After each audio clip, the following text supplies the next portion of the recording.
Alléluia. Donc, comme thème, nous allons partager sur notre thème, la délivrance.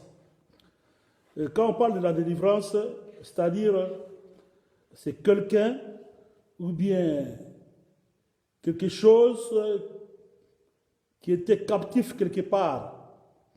Une ville, ça peut être une ville, ça peut être un pays, ça peut être quelqu'un comme toi et moi.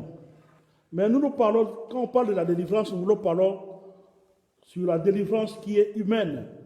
Donc, pour quelqu'un, quelqu'une, une femme, un homme, donc pour les humains.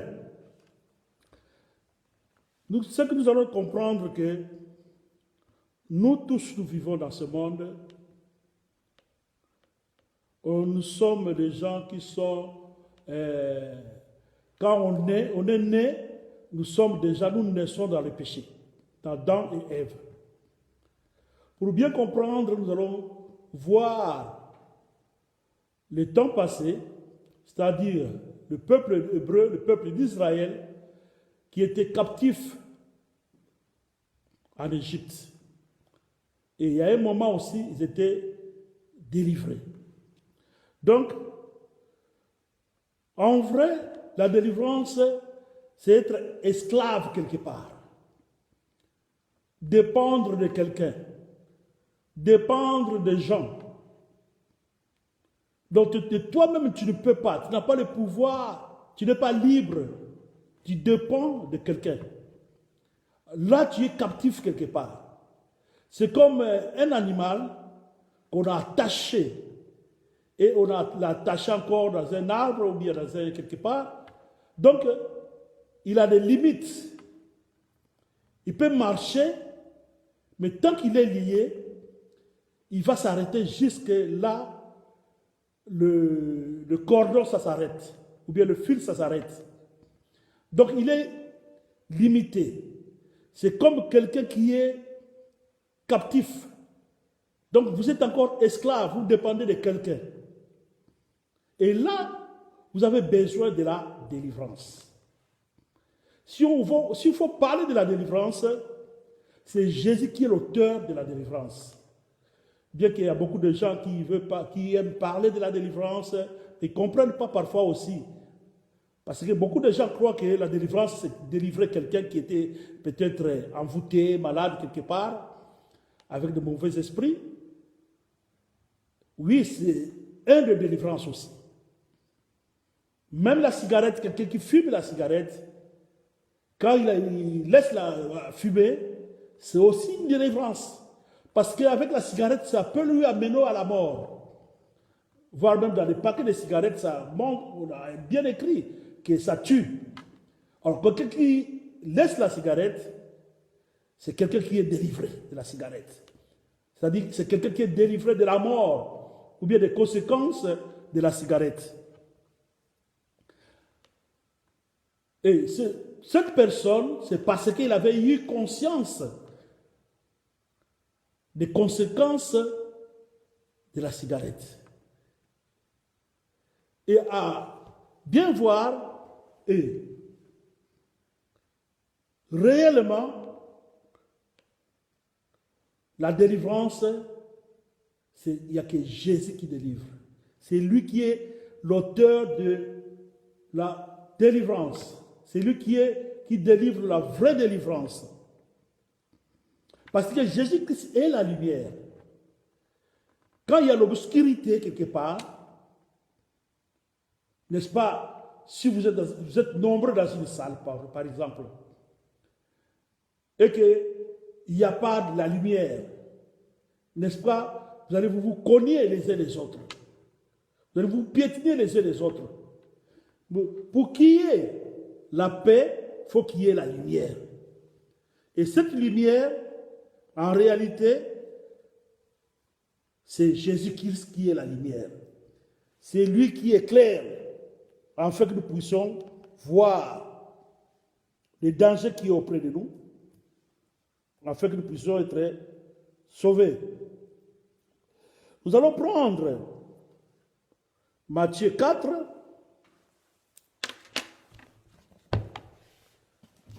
14 à 17, la Bible nous dit, pour bien comprendre, c'est à Matthieu 4, 14 à 17,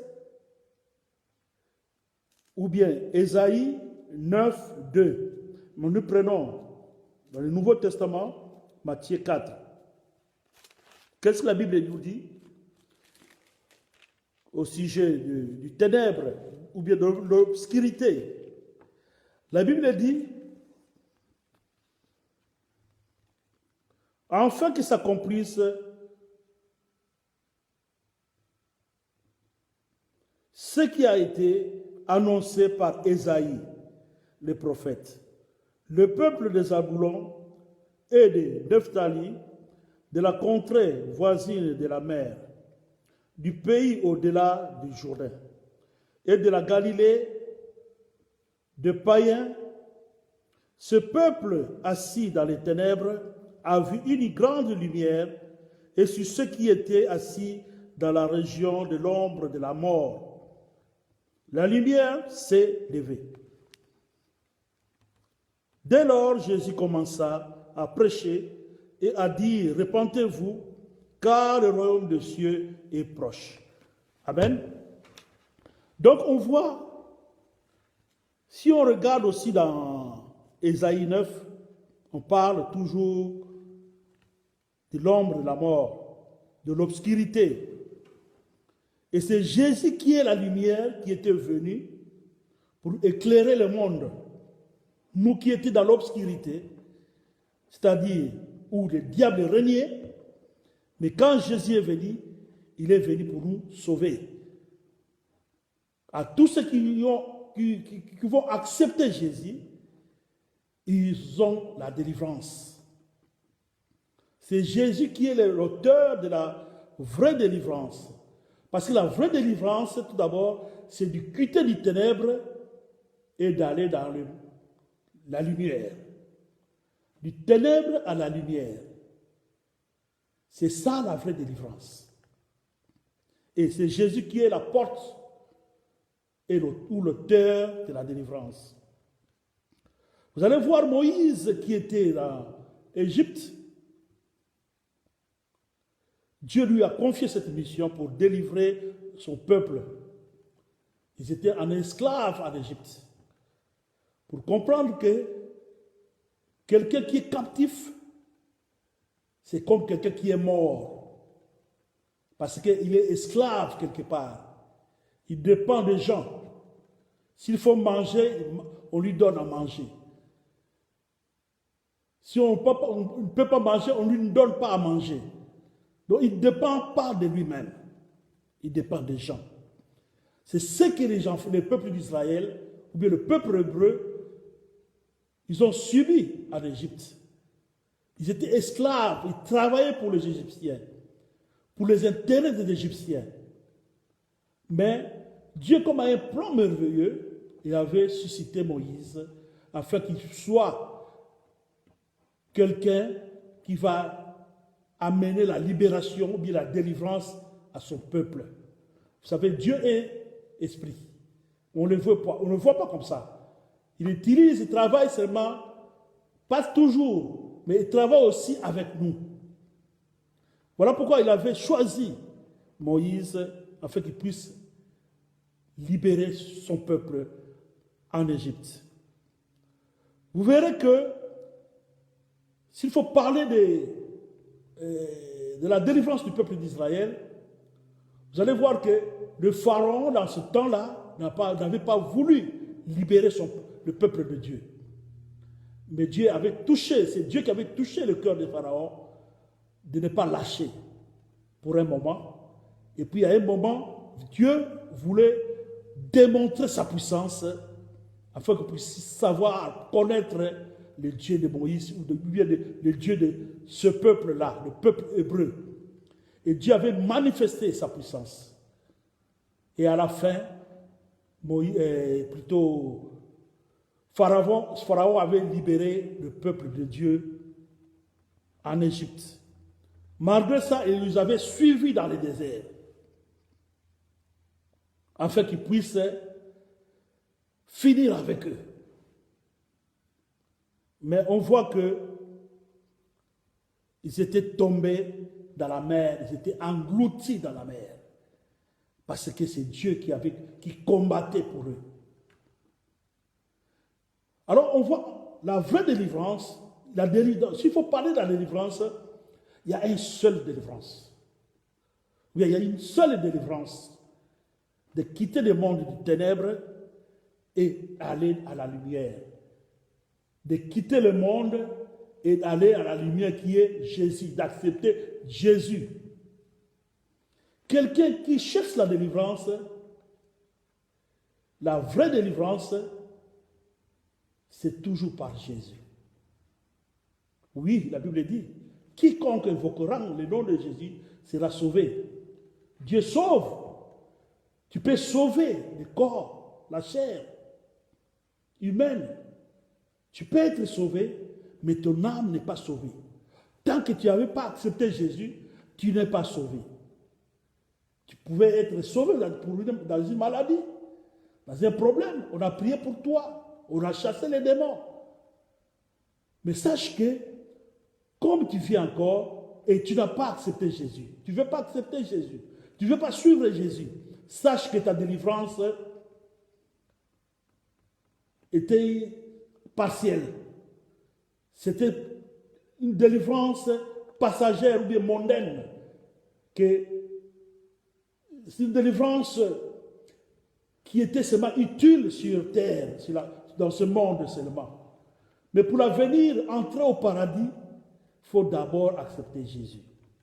Malgré ça, même si on te délivre sans accepter Jésus, on prie pour toi, on chasse les démons, sache que dans ton chemin, tant que tu vis encore, le diable reviendra encore, ou bien les démons vont revenir pour te combattre encore. Parce qu'ils savent que tu n'as pas encore Jésus. Parce que c'est Jésus qui protège. Parce que quand les mauvais esprits sortent, il faut qu'il y ait la protection. Il faut que la maison ferme. La porte se ferme, que Jésus puisse fermer la porte. Mais tant que tu n'as pas encore accepté Jésus, tu n'es pas épargné. Tu auras toujours des combats. Le diable va toujours revenir siéger en toi, dans ton corps. Et là, ça sera pur encore. Plus qu'avant. Parce que tu n'as pas Jésus. Le diable, bien les démons ont peur seulement de Jésus. Il n'a pas peur de personne. Quelqu'un qui n'a pas Jésus, le diable n'a pas peur de lui. Quelqu'un qui n'a pas de Jésus, les sorciers n'ont pas peur de lui. Les esprits mauvais n'ont pas peur de lui. Parce que tu n'as pas Jésus avec toi. Il viendra toujours siéger en toi. Voilà pourquoi vous allez voir ce peuple-là, quand ils sont allés dans les déserts, marchés dans les déserts, Moïse les a délivrés en Égypte, ou bien Dieu les a délivrés en Égypte. Maintenant, ils étaient dans les déserts. Mais dans les déserts en question, Pharaon n'a pas cessé, il continuait à le poursuivre encore. C'est comme quelqu'un qui est délivré d'une maladie, d'un problème, sans accepter Jésus. Voilà pourquoi vous verrez quand le peuple d'Israël était dans le désert, il y a beaucoup qui mouraient. Parce que, à cause de leur péché, ils n'écoutaient pas ce que Moïse disait. Donc, je veux dire que c'est le péché qui va te faire encore,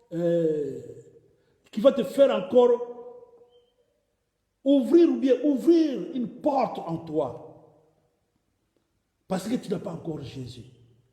Et là, vous allez voir, qu'est-ce que Dieu avait fait? Il avait dit à Moïse de fabriquer un serpent d'airain, ou bien de fer, et de mettre ça à eau, afin que toute personne qui sera mordue par les serpents, ou bien par les scorpions, qui ne meurt, dès qu'il va regarder ce serpent d'airain, il ne va pas mourir. Voilà, ce serpent d'airain signifiait, autrement, c'est Jésus-Christ, qui est le serpent d'airain que Moïse avait placé dans les jardins, plutôt dans le désert, pour que tout le monde qui sera mordu dans le désert par les serpents, les scorpions, dès qu'il sera mordu, quand il regarde seulement le serpent, il ne va pas mourir. Et à nos jours, c'est celui Jésus. C'est Jésus. Tu es délivré d'une maladie, tu es délivré d'une situation, problème, mais tu n'as pas Jésus. Alors, ça te reste à accepter Jésus. Il reste à accepter Jésus ou bien à recevoir Jésus et suivre Jésus. Sans ça, tu vas mourir dans le désert. Autrement, le désert, c'est le monde que nous sommes. Nous marchons encore. Direction Canaan, ou bien la terre promise, ou bien le paradis. Mais tant que tu as encore vie, tu as le souffle de vie, alors il faut accepter Jésus. Il est grand temps d'accepter Jésus. Malgré on avait prié pour toi, parce que tu ne mettais pas au monde, tu n'avais pas les enfants, tu n'avais pas le travail, tu étais malade. On avait chassé les démons dans ta vie. Mais tu n'avais pas encore accepté Jésus. Alors accepte Jésus. Le serpent d'airain que Moïse avait placé, c'est Jésus. Afin que tu ne meurs pas. Afin que le diable ne puisse pas revenir encore te tourmenter. Afin que les démons ne puissent pas encore venir te combattre, te donner encore, continuer dans toutes ces situations que tu avais auparavant. C'est Jésus qui sauve. Il n'y a que Jésus qui sauve. Oui, les pasteurs, les frères, les sœurs peuvent prier pour toi, chasser les démons. C'est bien, c'est bel et bon. Mais est-ce que tu avais accepté Jésus quand on avait prié pour toi? Est-ce que tu avais accepté Jésus? Tu marches avec Jésus. Mais si tu n'es pas avec Jésus, et tu ne marches pas avec Jésus, sache que tu vas toujours revenir dans la même situation et ça sera plus pire que ça qu'avant. Donc la vraie délivrance, tu l'as déjà reçue. Quand tu quittes l'Égypte et tu vas dans les déserts, tu as trouvé déjà ta délivrance. Mais attention, tu peux mourir. Il te reste d'accepter Jésus. Parce que tu étais déjà délivré. En réalité, tu étais déjà délivré. Mais il n'y a que seulement une seule porte. Il y a seulement plutôt une seule porte qui est Jésus-Christ, qui est la porte qui amène au Père. Jésus-Christ qui est la porte qui amène au paradis. Il n'y a que Jésus. Voilà pourquoi je veux dire que la délivrance, c'est un processus. Dans la délivrance, il y a toujours une continuité. Parce que les peuples d'Israël étaient délivrés d'Égypte, mais dans les chemins, ils mouraient. Suite au péché, suite à tout ce qui s'est passé là. Mais quand ils regardaient le serpent de l'airain, ils avaient la vie. Alors le processus, malgré qu'ils étaient délivrés de l'Égypte, mais le processus était là. Ça a continué. Ça a continué. Tu t'es quitté du ténèbre quand tu étais délivré, mais il te reste de marcher maintenant avec Jésus. Marcher avec Jésus. Suivre Jésus, marcher avec Jésus. Voilà pourquoi nous allons prendre Romains 7. Il y a l'apôtre Paul qui nous explique ce qu'il avait vécu. Si le peuple, nos patriarches ont vécu toutes ces choses-là, Et toi aussi, toi avec moi, on ne peut pas échapper. Dans Romains 7, de 15 à 24, la Bible dit, car je ne sais pas ce que je fais. Je ne fais point ce que je veux. Et je fais ce que je haïs. Ça, c'est l'apôtre Paul. Lui-même, il se dit, je ne sais pas ce que je fais. Et je ne fais pas ce que je veux. Et je fais ce que j'haïs. Mais comment quelqu'un qui fait quelque chose qu'il ne veut pas lui-même, mais il fait ça malgré ça. Et ce qu'il haït, c'est ça qu'il fait. Mais ce qu'il veut vraiment faire, il ne le fait pas. Ce qu'il veut faire, il veut faire la volonté de Dieu. Il veut obéir à Dieu. Mais il n'arrive pas à obéir. Il pêche toujours. 16, la Bible dit, or, si je fais ce que je ne veux pas, je ne reconnais pas par là que la loi est bonne. Et maintenant, ce n'est plus moi qui le fais, mais c'est le péché qui habite en moi. Il dit que s'il ne fait pas ça, ce qu'il veut, s'il ne veut pas faire la volonté de Dieu, et il fait le mal, parce qu'il a encore le péché avec lui. Or, quand tu marches toujours dans le péché, de ce que tu fais là, tout ce que tu fais du mal, sache qu'il y a un esprit derrière ça, qui te pousse à faire ça, qui te pousse à pécher chaque fois. Quelqu'un qui avait accepté Jésus. Mais lui arrive tantôt à faire ce qui est mauvais, malgré qu'il sait que ce n'est pas bon. Ce que je fais, ça peut m'arriver, ça peut m'emmener dans le mal.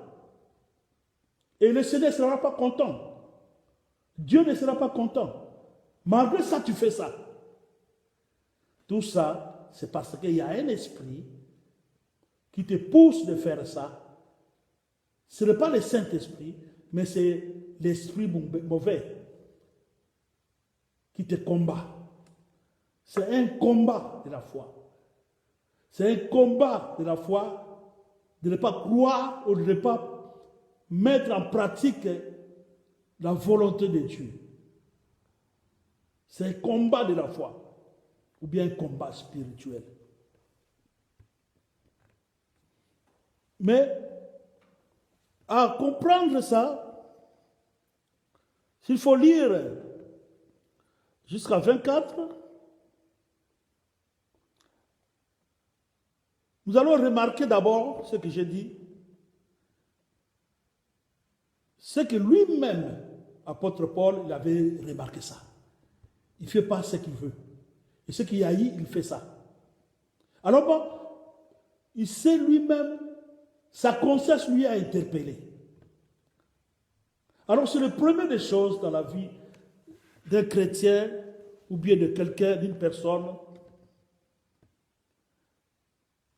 ce que nous appelons la prise de conscience. La processus plutôt dans la délivrance, ou bien la vraie délivrance aussi, c'est une prise de conscience. Si toi-même tu trouves ce que tu fais, ce n'est pas vraiment bon par rapport à la volonté de Dieu, sache que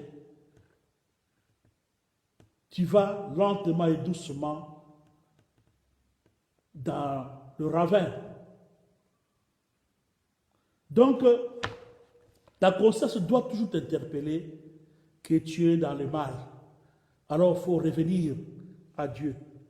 Il faut revenir à la parole. Qu'est-ce que dit la parole? Qu'est-ce que sont les conséquences? Les conséquences à tout ce qui pêche. Les conséquences du péché. Le salaire du péché, c'est la mort. Alors, L'apôtre Paul avait cette prise de conscience. Et quelqu'un qui est conscient de lui-même, c'est lui qui peut se mettre debout à prier maintenant. Prier, demander pardon à Dieu, consciemment, regretter ses péchés, demander le soutien, s'appuyer à Dieu dans la prière, s'appuyer, se confier aussi à aux serviteurs de Dieu, prier pour lui soutenir dans la prière, faire l'effort d'abandonner. Parce qu'en toi-même, ta conscience t'interpelle maintenant. Or, si ta conscience ne t'interpelle pas, c'est difficile pour te délivrer de quelque chose qui t'amène à la ruine. Il faut d'abord ta conscience. Or, ce qui nous amène d'abord à la prise de conscience, c'est d'abord la parole de Dieu. C'est à travers la parole de Dieu. C'est ça le livre de la loi. C'est la parole de Dieu qui va t'amener. C'est la parole de Dieu qui va t'éclairer. Voilà pourquoi c'est la parole de Dieu qui délivre quelqu'un.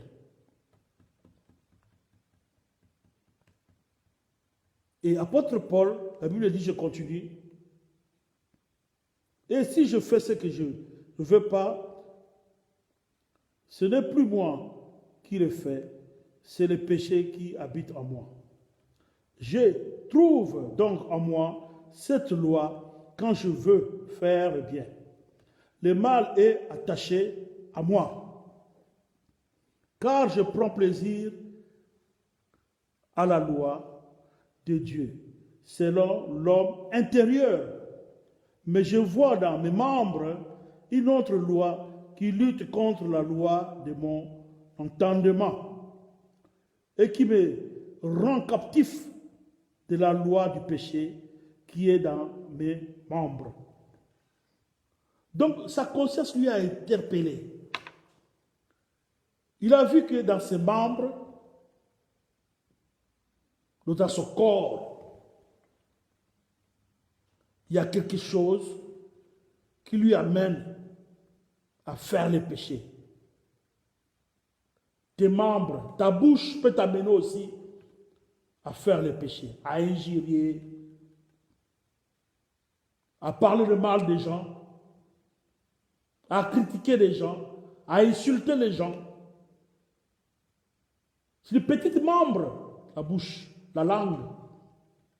Mais ça peut brûler toute une ville. Ça peut brûler quelque part. Ça peut diviser les gens. Mais c'est une petite membre. De ta bouche peut t'amener aussi dans les péchés ou bien à la mort. Voilà pourquoi nous, en tant que les enfants de Dieu, nous devons toujours tourner notre langue cette fois, avant de dire quelque chose ou bien de prendre une décision, de parler quelque chose, de faire très attention. Parce que le diable profite à travers notre bouche, à travers nos langues, de parler le mal, afin que ça puisse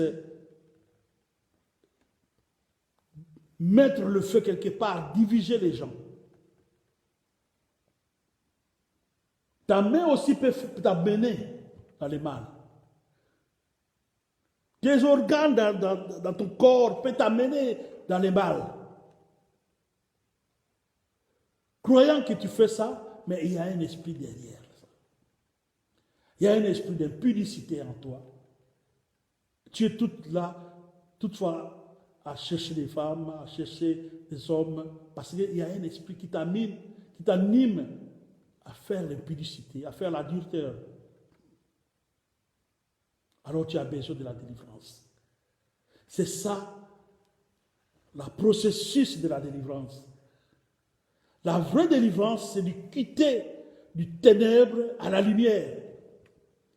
Et quand tu es dans la lumière maintenant, C'est par là que tu peux bien comprendre, ta conscience peut t'interpeller parce que tu es dans la lumière.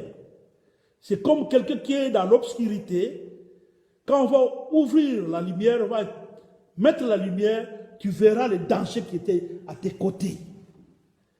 Parce que tu as Jésus en toi. Donc quelqu'un doit d'abord accepter Jésus pour bien comprendre les dangers qu'il est en train de... qui est tout autour de lui. Ou bien un danger qui est en lui. Sans ça, tu ne peux pas. Parce que tu es dans le ténèbre. Il faut que tu aies besoin d'inviter la lumière. Tu as besoin d'inviter Jésus en toi. En fait, que tu sois bien éclairé et que tu sois bien protégé. Et que peut-être cette délivrance soit une délivrance vraiment bien affermie, une délivrance, une vraie délivrance. Parce que c'est Jésus qui va te protéger. Là, l'homme de Dieu, Paul parlait, il servait déjà Dieu. Mais il y avait toujours des situations qui nécessitaient la délivrance. Voilà pourquoi la délivrance est un processus. Tant que tu vis dans ce monde, tu as besoin de la délivrance. La délivrance pour insulter les gens. La délivrance pour fumer la cigarette. La délivrance pour l'ivronnerie, l'excès de l'alcool. La délivrance pour l'adultère, l'impudicité. La délivrance pour le vol. Bien que quand on est déjà enfant de Dieu, tu n'es plus pécheur, mais tu peux tomber dans le péché. Parce que c'est un combat de la foi. Le diable ne cesse pas. J'avais dit quand le peuple d'Israël, ils ont quitté l'Égypte, sont allés dans le désert, marchaient dans le désert, mais Pharaon n'avait pas cessé, il poursuivait le peuple. Le diable et le démon viendra toujours te combattre. Alors tu as besoin de Jésus. Afin que tu sois protégé, afin que tu sois dans une protection qui est assurée, qui est Jésus. Parce que c'est lui qui est la porte, qui amène au Père. C'est lui qui est aussi la porte de secours. Ou l'issue de secours, c'est Jésus. Qui nous garde, qui combat à notre place. Parce qu'en toi-même, tu ne peux pas. Il combat à notre place.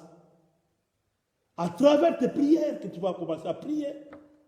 Que Dieu prie, Dieu délivre-moi. Dieu combat pour moi. Comme tu es un enfant de Dieu déjà, Dieu peut te délivrer. Il peut te diriger vers d'autres personnes, prier pour toi. Mais la vraie délivrance, c'est d'abord la prise de conscience, c'est-à-dire toi-même. Ça vient tout d'abord de vous-même. De prendre une décision d'abandonner le mal, de ne plus continuer avec ça. Si d'autres personnes peuvent venir, c'est pour te soutenir seulement. C'est ça, c'est ce que l'apôtre Paul avait vécu. Il luttait dans la prière contre le péché. Il demandait le soutien. Voilà pourquoi il dit, la Bible dit, au verset, je vais continuer. Mais je vois dans ce verset 24, la Bible dit, misérable que je suis, qui me délivrera de ce corps de mort? Alors il avait besoin de lui-même se demander, qui me délivrera de ce corps de mort? Quelqu'un qui marche encore comme ça, et c'est comme quelqu'un qui est encore mort.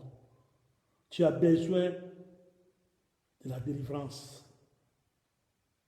Tu as besoin qu'on puisse prier pour toi. Voilà pourquoi tout le monde dit la délivrance, la délivrance. Oui, la délivrance est un processus. On doit prier pour toi. Mais toi-même, tu dois d'abord avoir cette décision, cette prise de conscience d'être délivré et de s'appuyer, de s'attacher à Jésus qui est la lumière, marcher, obéir dans la parole de Dieu pour que ça soit une bonne ou bien une vraie délivrance. Sans ça, vous tournerez à rond. Et ça sera pire plus qu'avant.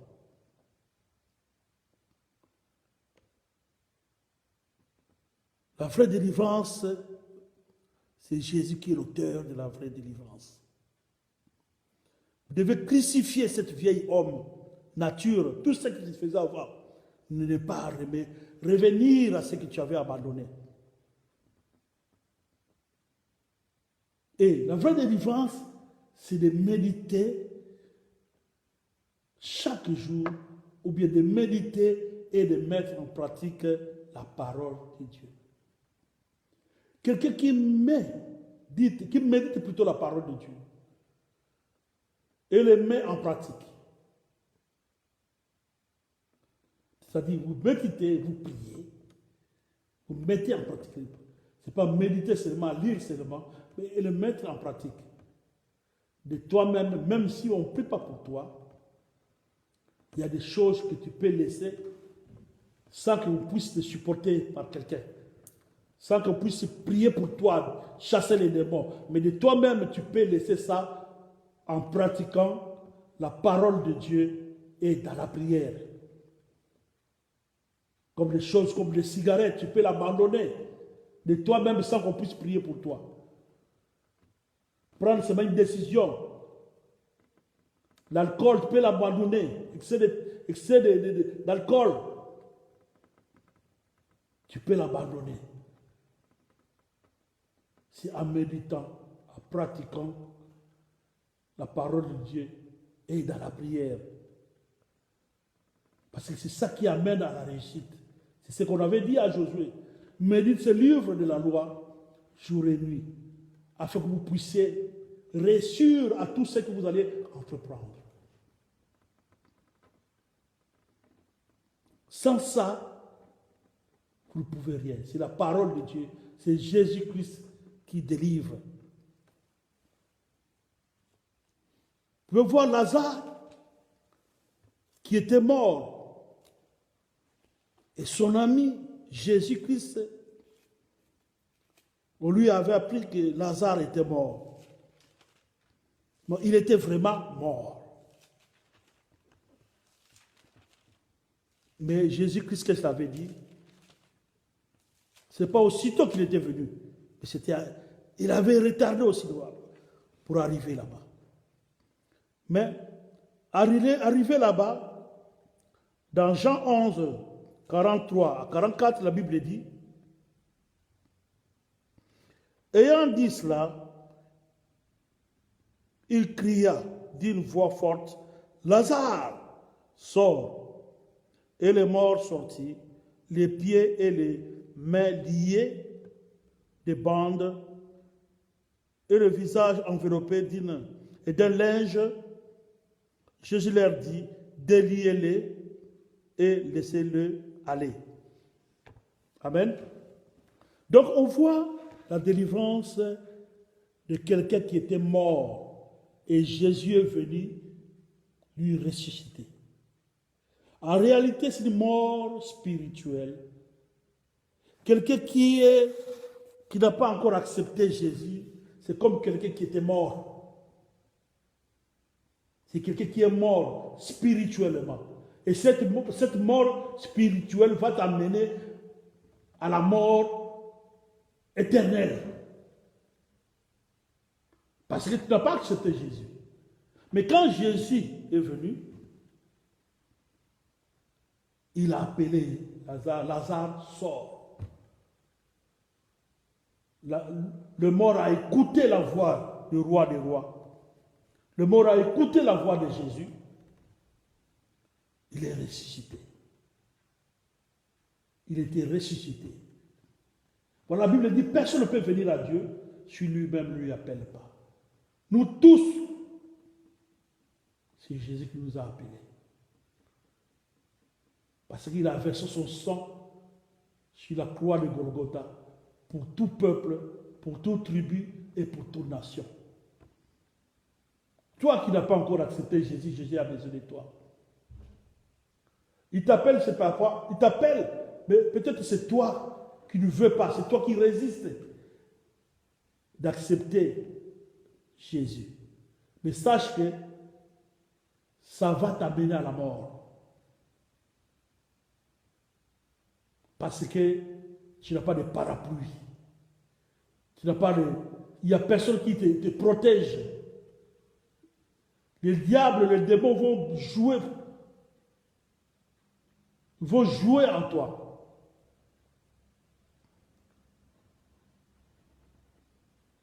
Parce que tu n'es pas protégé. Et sache que tu iras en enfer.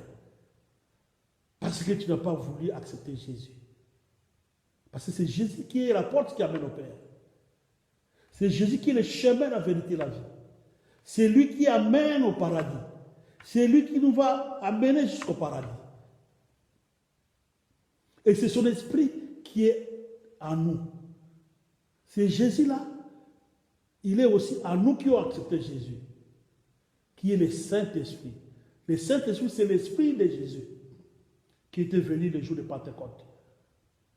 Et tout le monde qui a accepté Jésus. Nous avons l'Esprit de Jésus en nous.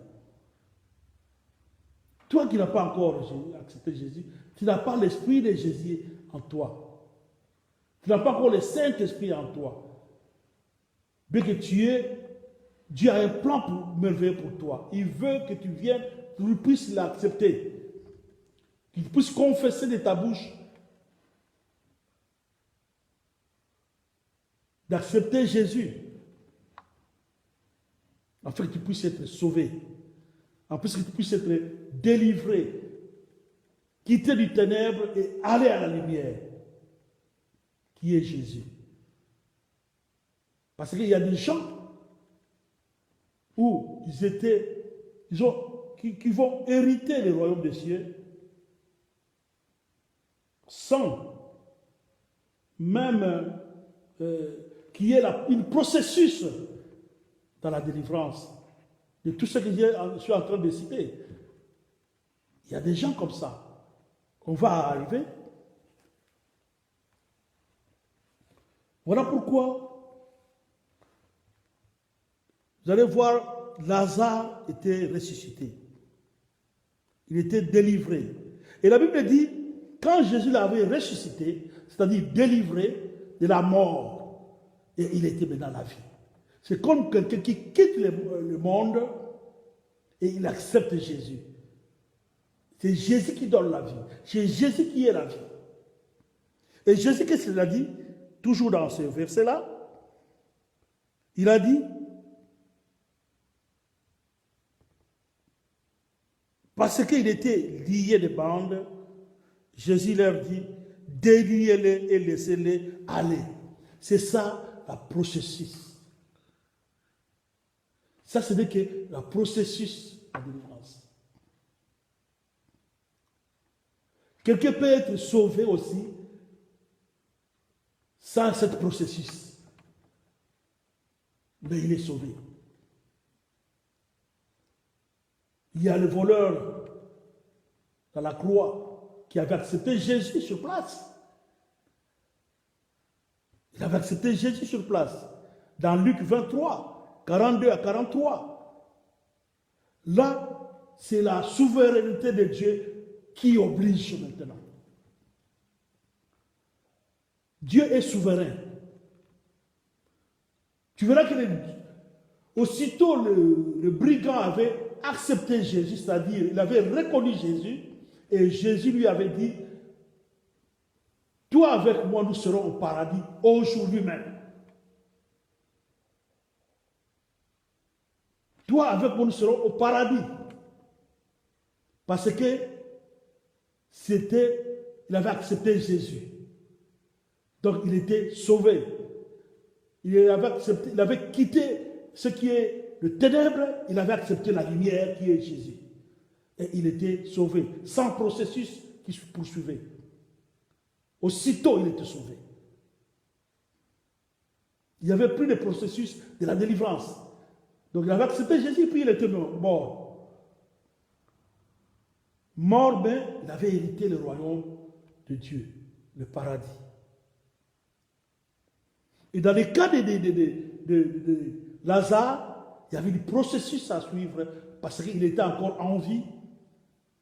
Il était ressuscité, quitté des ténèbres à la lumière, mais on devait lui délier. Parce que délier, c'est quelque chose qu'on avait attaché, et puis ouvrir. Bien, quelqu'un l'avait attaché avec des bandes, comme la Bible dit. Il était attaché dans les bandes, dans les cordes, tout ça. Et on devait délier pour marcher, pour ne plus avoir de limites. Pour ne plus avoir de limites. C'est ça la processus dans la délivrance. Et Lazare était délivré. Il y a beaucoup qui connaissent Jésus. Il y a beaucoup qui parlent de Jésus. Mais ils sont morts spirituels. Ils ne veulent pas accepter Jésus. Ils ne veulent pas recevoir Jésus. Ils parlent seulement de leur bouche. Mais ils ne veulent pas accepter Jésus et mettre en pratique, suivre Jésus. C'est le cas de Lazare, il était mort spirituellement. Mort dans ce que la Bible dit, il était mort dans la chair et puis ressuscité. En réalité, spirituellement, c'est une mort spirituelle. Et quand tu acceptes Jésus, tu as la vie. Et cette vie, tu dois la conserver. À travers la parole de Dieu et mettre en pratique ce qui est la parole de Dieu et suivre Jésus. Entre-temps, tant que tu vas vivre, toujours tu vis encore, il y a toujours des choses que tu vas enlever dans ta vie que tu avais avant. Moi, quand j'avais accepté Jésus, j'ai allé à l'église au début, mais j'ai fumé encore la cigarette. Mais j'avais pris une décision. Je me suis décidé qu'à partir de demain, je ne vais plus commencer à fumer et je ne vais plus boire de l'alcool. Et ma décision, Dieu m'avait donné cette grâce-là. Dieu m'avait supporté et Dieu m'avait délivré de la cigarette et de l'alcool. Parce que moi-même, j'avais pris cette décision de ne plus fumer et de ne plus prendre de l'alcool, donc saouler de l'alcool. Alors toi-même,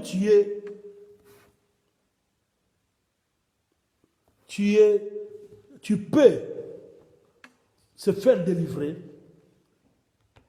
par rapport aux petites choses qui te tourmentent à travers la parole de Dieu, la prière. Toi qui as déjà accepté Jésus, je dis, toi qui as accepté déjà Jésus, tout ce qui te tourmente là, c'est comme l'apôtre Paul. Il avait constaté, il a dit que je veux faire ce que je veux, mais je ne le fais pas, je n'arrive pas à le faire. Et ce que je veux, j'ai haï, je le fais. Alors toi-même, il faut qu'il y ait cette prise de conscience, de comprendre que tu es dans le mal. Alors, l'apôtre Paul dit, qui me délivrera? Qui me délivrera? Qui va te délivrer de cette impudicité? Qui te délivrera dans l'adultère? Qui te délivrera à insulter, à critiquer les gens, à parler du mal des gens? Il n'y a que Jésus. Toi qui as déjà accepté Jésus plutôt, mets en pratique la parole de Dieu. S'il faut demander la prière aux frères, aux sœurs ou bien aux hommes de Dieu, demande la prière parce que c'est un processus. Ça ne fait pas de toi un pécheur.